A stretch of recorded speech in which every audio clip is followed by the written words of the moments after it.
नरेंद्र मोदी तो मैं इस शहीदों का खून कभी माफ नहीं करेगा, कभी माफ नहीं करेगा। लेकिन ये बेशर्मी की मिट्टी नहीं, नीचता के सीमेंट का बना घटिया पुतला है जिसकी ना आत्मा है ना आत्मा में दर्द है। व्यक्तिगत रूप से ही इतनी लानत भेजी है इस पर कि शर्म वाला व्यक्ति होता ना तो कुर्सी तो छोड़ो, देश छोड़कर भाग जाता, जो खुद को भारत का प्रधानमंत्री समझता है, जबकि असलियत में ये ढोंगी, मक्कार, झूठा और ड्रामेबाज, सड़क छाप, आवारा से भी बदतर हरकतें करता है। इसलिए कि उनके बच्चे शहीद होकर चिता पर लेटे हों और देश का प्रधानमंत्री हवाबाजी करते हुए उसकी चिता के ऊपर से फोटो खिंचवाते हुए निकल जाए। मूर्ख भक्तों को मोदी नाम का मूर्ख व्यक्ति ही मूर्ख बना सकता है, क्योंकि मूर्खों का सरदार ही मूर्ख बना सकता है। ये अरबों रुपए के जेट फाइटर को किसी नेता के चुनाव प्रचार का रथ नहीं बनाया गया। ये दुश्मन को बर्बाद करने के लिए बनाए गए हैं, जनता का पैसा बर्बाद करने के लिए नहीं। वैसे तो कोई अपने गधे को बिठाकर हाथ ठेला चलाने के लिए नहीं देता, इतना विश्वासघाती इंसान है। लेकिन एक ऐसा आदमी जिसके दिमाग का टेस्ट होता तो उसे कोई बैलगाड़ी चलाने के लिए नहीं देता। पायलट कोर्स का टेस्ट लेते तो इसे एयरपोर्ट पर भारत के प्रसिद्ध दून स्कूल के होनहार छात्र, Ecole de Humanity International Boarding School, Switzerland में शिक्षा लेने वाले, Imperial College of London, Cambridge University, Trinity College of Cambridge में इंजीनियरिंग की पढ़ाई करने वाले, फिर भारत के फ्लाइंग क्लब से पायलट की ट्रेनिंग लेने वाले और 1970 में भारतीय एयरलाइन इंडियन एयरलाइंस में पायलट की जिम्मेदारी हासिल करने वाले भारत देश के सच्चे पायलट प्रधानमंत्री। ये परिचय देश के भूतपूर्व प्रधानमंत्री स्वर्गीय राजीव गांधी जी का, जो देश के सच्चे पायलट प्रधानमंत्री थे, जो वाकई में हवाई जहाज उड़ाने के अधिकारी थे। उन्होंने बाकायदा पढ़ाई करके अपनी आंखों और दिमाग का टेस्ट पास करके सैकड़ों यात्रियों को ले जाने वाले हवाई जहाज उड़ाए थे, और आज तक उनकी कोई फोटो हवा में उड़ रहे हवाई जहाज से हाथ हिलाते की नहीं आई। लेकिन एक ऐसा आदमी जिसके दिमाग का टेस्ट होता तो उसे कोई बैलगाड़ी चलाने के लिए नहीं देता। पायलट कोर्स का टेस्ट लेते तो इसे एयरपोर्ट पर कचरा उठाने की नौकरी भी नहीं मिलती।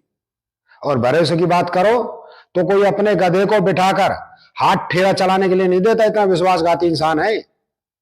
और भाई, एक हवाई जहाज उड़ाने में कितना खर्च होता है, फालतू में सेखी बगाड़ने के लिए लाखों रुपए के खर्च करवा दिए देश का। इस पर भी अत्याचार ये कि 2 जेट प्रधानमंत्री की सुरक्षा के लिए उड़े।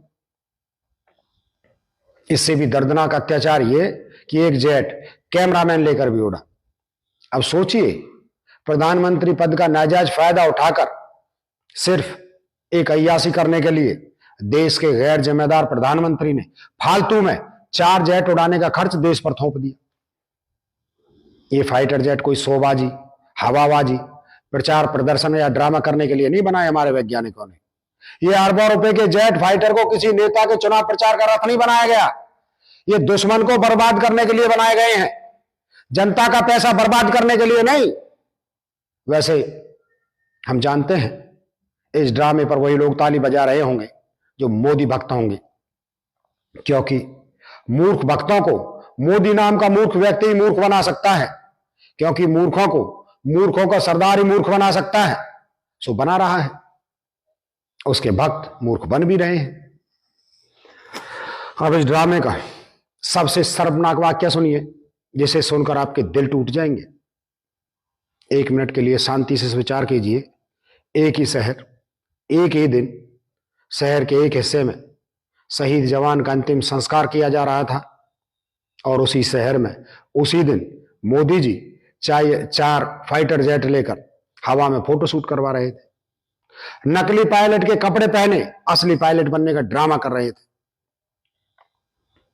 सवाल यह है कि क्या भारत जैसे प्यारे और रिश्तों को समझने वाले देश का प्रधानमंत्री एक शहीद हुए जवान की मां का दर्द बांटने उनके घर नहीं जा सकता था? क्या यह हवाई जहाज का ड्रामा करना इतना जरूरी था कि देश के लिए अपनी जान लुटाने वाले वीर जवान की अंतिम यात्रा में 2 मिनट खड़े नहीं हो सकता था? अब देश के नागरिक अपने बच्चों को देश की सेना में किस लिए भेजें? इसलिए कि उनके बच्चे शहीद होकर चिता पर लेटे हों और देश का प्रधानमंत्री हवाबाजी करते हुए उसकी चिता के ऊपर से फोटो खिंचवाते हुए निकल जाए। शर्म नहीं आती ऐसे इंसान को जो खुद को भारत का प्रधानमंत्री समझता है, जबकि असलियत में ये ढोंगी, मक्कार, झूठा और ड्रामेबाज, सड़क छाप, आवारा से भी बदतर हरकतें करता है। मैंने व्यक्तिगत रूप से ही इतनी लानत भेजी है इस पर कि शर्म वाला व्यक्ति होता ना तो कुर्सी तो छोड़ो, देश छोड़कर भाग जाता। लेकिन ये बेशर्मी की मिट्टी नहीं, नीचता के सीमेंट का बना घटिया पुतला है जिसकी ना आत्मा है ना आत्मा में दर्द है। अब अगर कोई इस ड्रामेबाज नरेंद्र मोदी को देशभक्त कहेगा तो देश के लिए मर मिटने वाले शहीदों का दुश्मन कहलाएगा, क्योंकि हम सब जानते हैं पुलवामा का जिम्मेदार नरेंद्र मोदी है और आज उसने फिर साबित कर दिया कि देश के कितने भी सैनिक शहीद हो जाएं, उसकी फोटो खिंचवाने का शौक नहीं रुकेगा। पुलवामा के दिन वो वाइल्ड सर्वाइवल के लिए जंगल में फोटो शूट करवा रहा था। पुलवामा हमले की खबर सुनकर भी उसने अपना ड्रामा नहीं रोका, कैमरा नहीं रोका। हमारे 44 जवान तड़पते हुए मौत के मुंह में चले गए, लेकिन नरेंद्र मोदी की फोटो शूट नहीं रोका, फोटो खिंचवाता रहा। आज फिर इसने वही नीचता दिखाई। एक जवान उसी शहर में चिता पर लेटा था, उसके मां बाप रो रो कर चीख रहे थे और ये नीच इंसान उसकी चिता के ऊपर से हवाई जहाज में फोटो खिंचवाता हुआ निकल रहा था। देश के लिए मर मिटने वाले शहीदों का और सरहद पर जान हथेली पर लिए लड़ रहे सैनिकों का ऐसा अपमान देश में पहले कभी नहीं हुआ और इस घटिया इंसान के बाद कभी होगा भी नहीं। देश के शहीदों का इतिहास ये अपमान कभी नहीं भूलेगा। नरेंद्र मोदी तो मैं इस शहीदों का खून कभी माफ नहीं करेगा, कभी माफ नहीं करेगा।